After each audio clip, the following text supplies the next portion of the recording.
ठीक है, हमने पहले वर्किंग ऑफ हार्ट में पढ़ा कि कैसे बीट जनरेट हो रही है।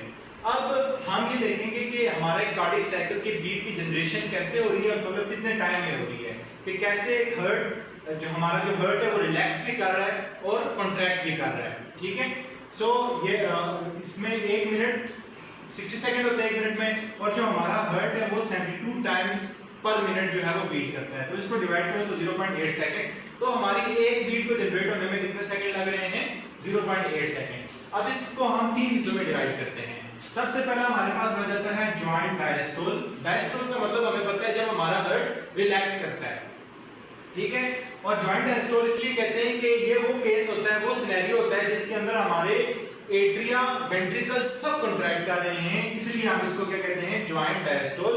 और ये जो जॉइंट डायस्टोल होता है ये कितने सेकंड का होता है? 0.4 सेकंड का।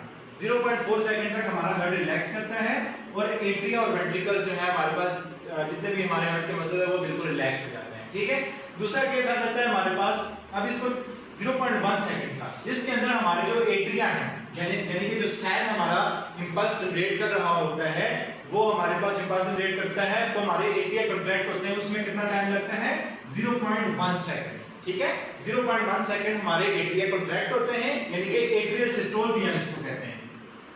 एट्रियल सिस्टोल भी कहते हैं। सिस्टोल का मतलब हमें पता है जब हमारा हार्ट क्या करता है? कॉन्ट्रैक्ट करता है। ठीक है, और ये कितने सेकंड का होता है ये टाइम पीरियड? 0.1 सेकंड का। और तीसरे हिस्से में जब हम डिवाइड करें तो यहाँ पर क्या होता है हमारे पास जो हमारी एवी नोड से आगे बंडल ऑफ हिस है, बंडल ऑफ हिस से पुरकिंजे फाइबर्स तक एक पूरा जो इंपल्स जा रही होती है और हमारे हार्ट के मसल्स को, वेंट्रिकल्स के जो मसल्स हैं उनको कॉन्ट्रैक्ट करती है, उसमें कितने सेकंड लगते हैं? 0.3 सेकंड। इसको हम वेंट्रिकुलर सिस्टोल भी कहते हैं। ठीक है, इसको हम वेंट्रिकुलर सिस्टोल कहते हैं, यानी कि यहाँ पर हमारे वेंट्रिकल्स जो है वो क्या कर रहे होते हैं?